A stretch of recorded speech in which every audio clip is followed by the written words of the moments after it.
what kind of views were you averaging before? And then what kind of views are you averaging now? I was getting less than 100, maybe a little over 100. What I'm getting now, after a week, some of them are over 8,000, over 10,000. It's crazy.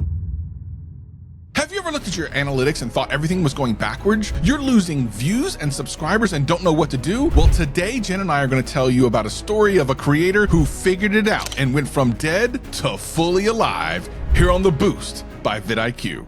Okay, Travis, have you ever looked at your channel and just looked at your analytics and was like, what do I even do? How am I getting no views? How am I getting less subscribers every time I upload? And how do I reverse that? Like, what do I do? Yeah, we have a lot of people telling us that they think their YouTube channel is dead. And to be honest, that's kind of rare. There are many channels on YouTube that have taken their channel from almost no views to doing really well. Actually, Travis, I know exactly who we need to talk to. You guys don't always listen to us. And I think we have the perfect person for you to hear this story from. My channel was about low carb, keto recipes, cooking, baking. Well, it was pretty much dead. I reached a level where kind of, to me, it plateaued. I wasn't receiving any new views. I wasn't receiving any new subscribers. Like, I might get 1 or 2 a month of subscribers. So for me, I knew there was major changes that had to be made, but I had no idea which direction to go in. I had my channel for about 3 years. For most of it, I was uploading 2 videos a week. I believe I had over 200 videos uploaded. So my channel came to a point where I was doing everything every week exactly the same, uploading sometimes 2 videos a week, and it just didn't seem to go anywhere. I enjoyed recording. I enjoyed coming up with content,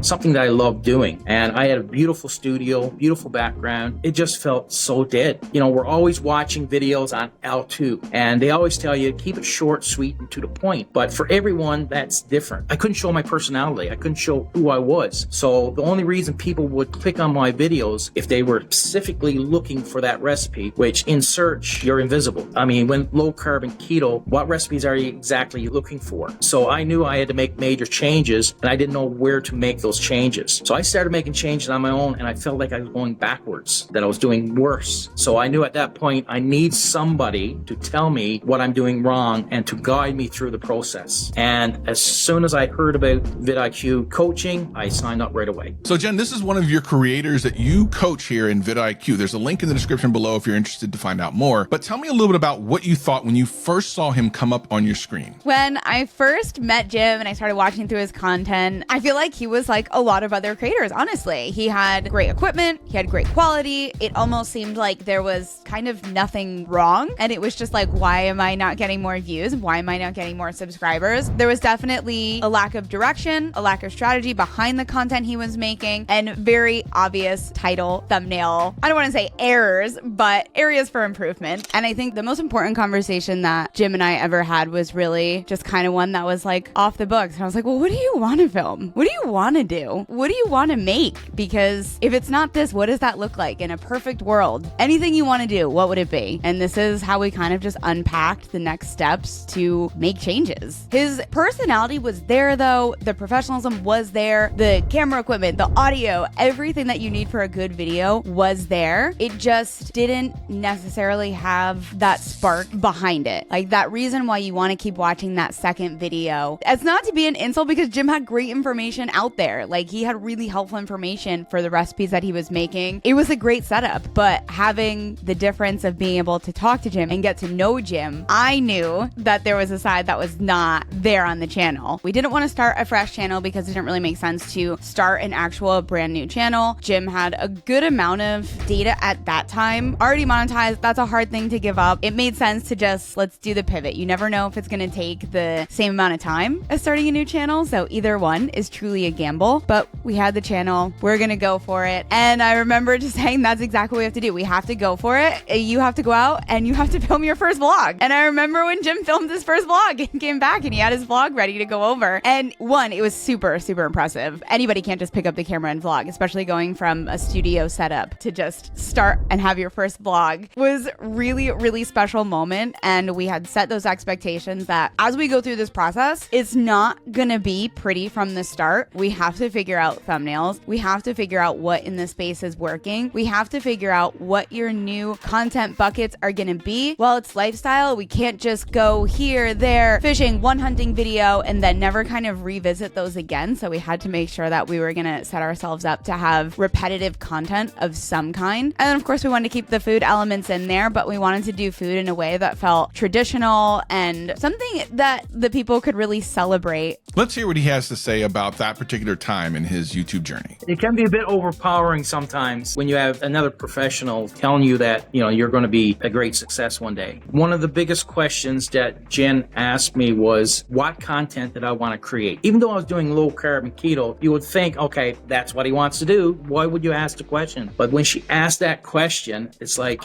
I want to do outdoor activities, hunting, fishing, snowmobiling, backcountry exploring. I want to do cooking. I want to do everything that the province of Newfoundland, where I live, we have to offer. But when you're watching all these videos on L2, they always tell you niche down, niche down, niche down. And I considered each one of those categories a different niche. So how could I have that in one channel? I would have to have multiple channels. But when Jen said, no, it's lifestyle. You're recording what you do in your life, and it's a lifestyle channel. And that totally changed everything. With that change, we had to start over, and we had to start a brand new channel with a solid foundation, which takes time. And we had to develop that structure. Again, it takes time. A lot of people want to get in YouTube and in 3 months retire. But realistically, that's not going to happen. Even if you hit it big just by luck, your channel's going to die off, and you've got to have that foundation. You've got to have that structure in order to build a successful channel. When I changed my channel from low carb to keto, it was somewhat of a nightmare. Being in a studio setting, you're by yourself, the lights are on, beautiful background, you can take your time. But when you go out into the environment and people are around you, I became more silent, and it was very difficult to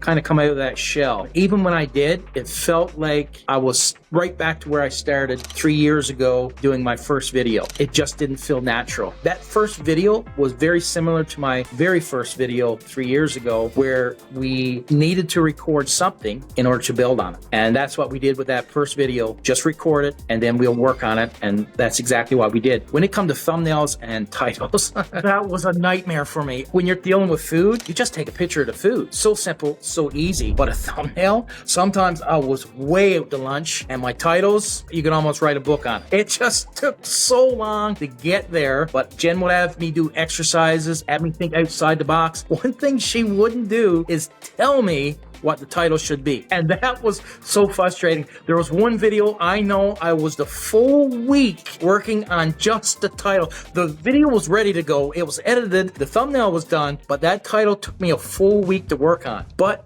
I got there. And that's kind of like you keep doing it over and over, keep thinking. And a lot of times she'd pull me out of that rabbit hole, but we got there. What kind of views were you averaging before? And then what kind of views are you averaging now? I was getting on the low carb keto videos less than 100, maybe a little over 100. What I'm getting now, after a week, some of them are over 8,000, over 10,000. It's crazy. And before, I didn't see a community. And Jen would say, your community, start doing community posts. And I'm like, the only people are commenting, the 3 people that I know. So like, where's my community? I know they're there, but you don't see them. And now, 70, 80, over 100 comments. It's crazy. You got a totally different feeling now. You can actually know you have a community, and you're getting to know these people from around the world, and they're actually telling you stories in the comments. And it's just so amazing. What is your channel about now? My channel is all about Newfie lifestyle. It's about our culture, especially our traditional foods. We are big into outdoors, cod fishing, squid jigging, hunting moose, caribou, rabbit catching, all these outdoor activities, and our wilderness is massive. When you first had the video that first popped off, tell me about that experience. Like you upload it, you don't really know what's going to happen, and all of a sudden it pops off. Tell me what that was like. When I got my first spike, the video that caused that was a video I did in early May. That video I kept postponing because I wanted to get some fishing in. The fishing season just started. So I kept pushing that video off. Every time I schedule it, I reschedule it right up until towards the end of June. And I finally ran out of content and said, I gotta let that one one go. And the next day, I just couldn't believe it. It just took off. For a lot of people, they would get excited, but I had different emotions. It was like a message Jen right away. It's like, what is happening to this video? What can I expect from this point onward? Like, I needed information about why this happened and what's going to happen from this point forward. What would you tell yourself back when you first started the coaching program? What would you tell yourself now that you learned in this whole thing? I think the old channel really helped me with the new channel. Sometimes you have to go through that process to understand what you have to do to become successful. Those videos and all that work just proved to me how much it takes to make it in this industry. Sometimes we got to go through those times where things are not working to prove that you're willing to stay in this for the long haul. I always said, no matter if it takes 5 years, 10 years, 15 years, I'm in it for the long haul. And everything that I have experienced is helping me get to that point. So even if you're only getting 100 views, as long as you follow the steps and you put out great content, great quality content, and if you had someone to guide you, because for me, not only do I have Jen as a coach, but I also have a group of creators from around the world that we meet every 2 weeks on Zoom. We get together and we motivate each other. We help each other with any issues. And we also have a chat set up where we can talk to each other daily. So we have other creators that we can work with, and they also work with us. And our main goal is to see each other succeed. And ultimately, we landed where we are now with the style that connects really, really well with the audience that he was trying to reach. But Jim has put so much time in the past year that when he did have his opportunity for the spike, for the content, the rest of his videos blew up and followed it. His audience had so much content to watch that they are absolutely binging his channel. And now the community, his baseline views, everything has changed because he was prepared for it, because the content was there, and because he put that time and effort into every single video, no matter how many views it was getting at that period in time. We'll leave a link to Jim's channel in the description below. And if you're interested in one-on-one coaching, we'll leave a link down there for that as well. Also, YouTube thinks you're going to love this video right here, and we'll see you in the next one.